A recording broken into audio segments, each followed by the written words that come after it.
अगर आज आपसे कोई पूछता है कि वर्ल्ड हिस्ट्री का सबसे बड़ा जेनोसाइड कौन सा है, तो आप में से ज़्यादातर लोग कहेंगे हिटलर और नाज़ी जर्मनी का Holocaust.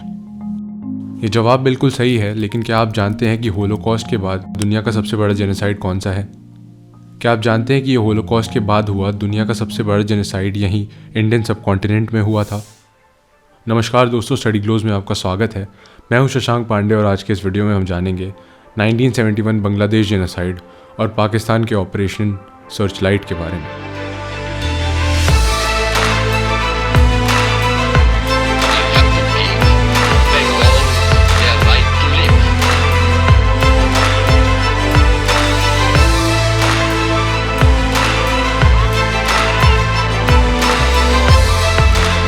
With the collapse of Pakistani forces in what was East Pakistan, now to be called Bangladesh. कहानी की शुरुआत 1947 में होती है, जब ब्रिटिशर्स लगभग 200 साल के रूल के बाद फाइनली भारत को छोड़कर जाते हैं और एक साथ दो देशों को आज़ादी मिलती है। एक होता है हमारा प्यारा भारत और दूसरा होता है पाकिस्तान। उस समय का पाकिस्तान आज के पाकिस्तान से काफ़ी बड़ा होता है और उसके दो हिस्से होते हैं। इस हिस्से को वेस्ट पाकिस्तान कहा जाता है और आज का बांग्लादेश, जो उस समय के पाकिस्तान का हिस्सा होता है, उसे ईस्ट पाकिस्तान कहा जाता है। वेस्ट पाकिस्तान जोग्राफिकली तो एक बड़ा एरिया होता है, लेकिन पाकिस्तान की मेजॉरिटी पॉपुलेशन उस समय इस हिस्से यानी ईस्ट पाकिस्तान में रहती है। ये एक ही देश के दो हिस्से ना केवल जोग्राफिकली एक दूसरे से 1600 किलोमीटर की दूरी पर होते हैं, बल्कि कल्चरली भी एक दूसरे से काफ़ी दूर होते हैं। और यहीं से प्रॉब्लम की शुरुआत होती है। वेस्ट पाकिस्तान की अथॉरिटीज़ को ईस्ट पाकिस्तान के यानी बंगाली मुस्लिमों का कुछ ज़्यादा ही बंगाली होना पसंद नहीं आता है और वो बंगाली मुस्लिमों के इस्लाम के एप्लीकेशन को इन्फीरियर और इम्प्योर मानते हैं। मेजॉरिटी में होने के बावजूद ईस्ट पाकिस्तान के लोगों के अगेंस्ट रेसिज्म इतना बढ़ चुका होता है कि उन्हें सेकेंड क्लास सिटीजन्स की तरह ट्रीट किया जाता है। और कई वेस्ट पाकिस्तान के ऑफिसर्स जो बाद में इंस्ट्रूमेंट ऑफ सरेंडर साइन करते हुए दिखते हैं, वो तो यह भी कह देते हैं कि पाकिस्तानी बंगाली कभी भी पाकिस्तानी पठानों और पंजाबियों के लेवल के नहीं हो सकते। वेस्ट पाकिस्तान में बंगालियों को गैर भरोसेमंद मुस्लिम माना जाता है और ज़बरदस्ती उनके कल्चर को सिमिलर बनाने के लिए रणनीतियाँ बनाई जाती हैं। कुछ ही समय बाद पाकिस्तान के कायदे आज़म और तब के गवर्नर जनरल मोहम्मद अली जिन्ना ये अनाउंस करते हैं कि पूरे पाकिस्तान की नेशनल लैंग्वेज उर्दू होगी। ये अनाउंसमेंट उस समय पर होती है जब पूरे पाकिस्तान की पॉपुलेशन के सिर्फ 4% लोग उर्दू बोलते हैं। वो ये भी कहते हैं कि मेजॉरिटी स्पोकन बंगाली लैंग्वेज को नेशनल लैंग्वेज तो नहीं बनाया जा सकता, लेकिन प्रोविंशियल लैंग्वेज ज़रूर बनाया जा सकता है।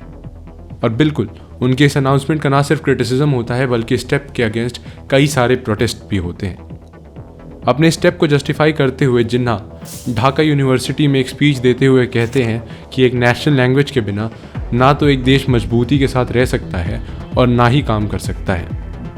इस स्पीच के दौरान मोहम्मद अली जिन्ना इतने फ्यूरियस हो जाते हैं कि उर्दू को अपोज करने वालों को गद्दार, देश का दुश्मन, fifth column with in the country, foreign financed agent और कम्युनिस्ट तक कह देते हैं। इसके बाद कुछ और समय बीतता है, कई और सरकारें आती और जाती हैं, लेकिन मेजरली स्पोकन बंगाली लैंग्वेज को तब भी रिकग्निशन नहीं मिलता है।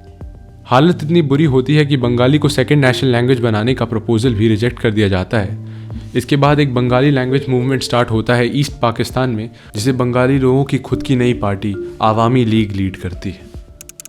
1952 में पाकिस्तान की सरकार के द्वारा इस मूवमेंट को दबा दिया जाता है और इस मूवमेंट को लीड कर रहे कई सारे लोगों को मार दिया जाता है। इस मूवमेंट को तो दबा दिया जाता है, लेकिन इसकी वजह से लोगों के अंदर एक क्रांति की चिंगारी पनपने लगती है। इस मूवमेंट में मारे गए लोगों को शहीदों की तरह ट्रीट किया जाता है और इस मूवमेंट को लीड कर रही अवामी लीग भी धीरे धीरे एक बड़ी पार्टी बनने लगती है। लैंग्वेज के अलावा और भी कई सारे इश्यूज होते हैं, जिसमें आम बंगाली लोगों के साथ वेस्ट पाकिस्तानियों के कंपैरिजन में बहुत ज़्यादा भेदभाव होता है। ईस्ट पाकिस्तान भले ही मेजॉरिटी कंट्रीब्यूटर हो पाकिस्तान की जीडीपी में, लेकिन उसे कभी भी वेस्ट पाकिस्तान जैसा ट्रीटमेंट नहीं मिलता है।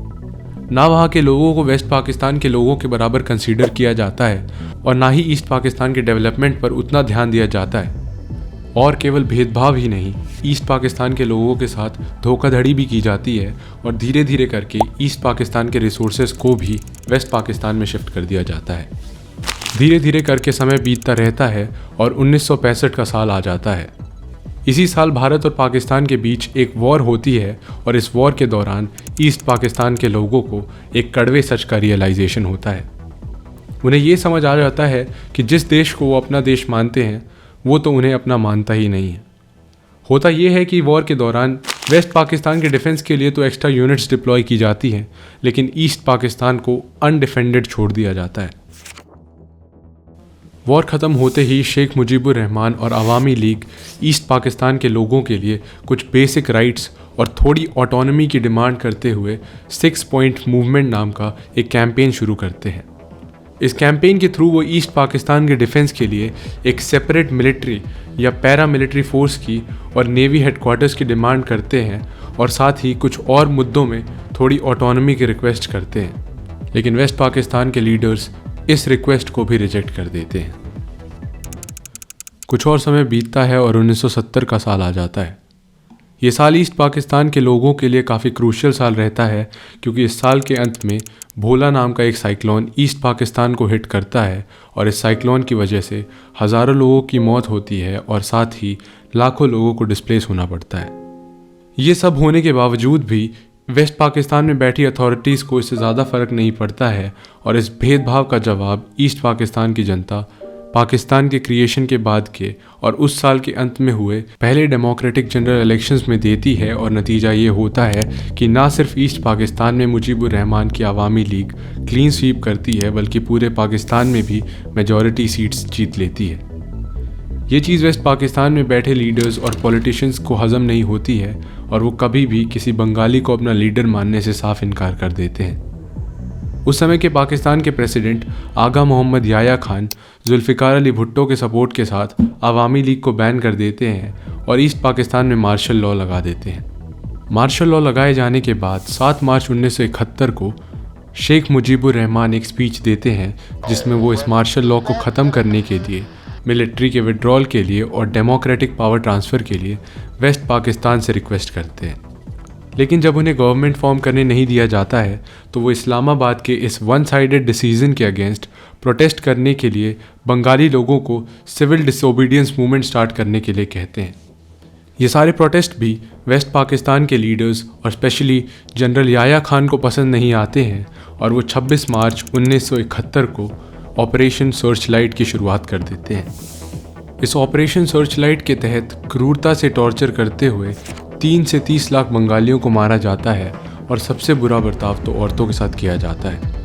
पाकिस्तान के इमाम और मुस्लिम रिलीजियस लीडर्स बंगाली औरतों को पब्लिक प्रॉपर्टी डिक्लेयर कर देते हैं और इसके बाद 2 से 4 लाख औरतों और बच्चियों का पाकिस्तानी आर्मी के सोल्जर्स रेप करते हैं। कुछ रिपोर्ट्स तो ये भी क्लेम करती हैं कि जहां बंगाली हिंदू औरतों को रेप करने के बाद मार दिया जाता है, वहीं पर बंगाली मुस्लिम औरतों को रेप करने के बाद ज़िंदा छोड़ दिया जाता है ताकि वो पाकिस्तानियों के हिसाब से रेशियली प्योर मुस्लिम बच्चों को पैदा कर सकें। ये जेनोसाइडल रेप्स और किलिंग्स का सिलसिला लगभग 9 महीनों तक चलता है और इन 9 महीनों के दौरान ह्यूमैनिटी के अगेंस्ट कई सारे क्राइम्स किए जाते हैं। इन 9 महीनों के दौरान ईस्ट पाकिस्तान के सिटीजन्स और स्पेशली बंगाली औरतें अपने देश की आज़ादी के लिए सबसे बड़ी प्राइसेस पे करती हैं और कुछ ही समय बाद अंधकार के बादल भी छटते हैं और 3 दिसंबर 1971 को हमारी इंडियन आर्म्ड फोर्सेस बांग्लादेश की मुक्ति बाहिनी के साथ मिलकर पाकिस्तानी फोर्सेस पर अटैक कर देती हैं और मात्र 13 दिनों में भारतीय सेना अपने पराक्रम और बांग्लादेशी लोगों की सैक्रिफाइसेस की बदौलत बांग्लादेश को आज़ाद करा देती है। बुराई का अंत होता है, भारतीय सेना की, मुक्ति बाहिनी की और आम बांग्लादेशियों की जीत होती है। 93,000 पाकिस्तानी प्रिजनर्स भारतीय सेना के आगे हथियार डालते हैं और वो पाकिस्तानी जनरल जो कभी ये कहते हुए दिखता है कि हम या तो जीतते हैं या हारते हैं, सरेंडर नहीं करते, वो इंस्ट्रूमेंट ऑफ सरेंडर साइन करते हुए दिखाई पड़ता है। कहानी का अंत तो अच्छा होता है, लेकिन कभी भी इन बांग्लादेशियों को इंसाफ नहीं मिलता है। इंसाफ की बात तो छोड़िए, आज तक इस जेनोसाइड को इंटरनेशनली रिकॉग्नाइज तक नहीं किया गया है, क्योंकि जिस समय जेनोसाइड हुआ था उस समय पाकिस्तान के ऊपर कुछ इंटरनेशनली पावरफुल कंट्रीज़ का हाथ था। आज तक ना तो यूएन ने इस जेनोसाइड को फॉर्मली रिकॉग्नाइज किया है और ना ही बांग्लादेशियों के ऊपर किए गए इन अत्याचारों के लिए पाकिस्तान ने फॉर्मली माफ़ी मांगी है। पाकिस्तान का हमदूर रहमान कमीशन तो ये भी कहता है कि इस जेनोसाइड में बस 26,000 के आसपास लोगों की डेथ हुई थी, लेकिन दुनिया भर के रिसर्चर्स और जर्नलिस्ट्स इस मामले में पाकिस्तान की असलियत बेनकाब कर देते हैं। then you have to give Bengal their right to live. And they must be master of their own resources, because they have been exploited for long 23 years. It cannot be tolerated anymore. और ये था and इस video का।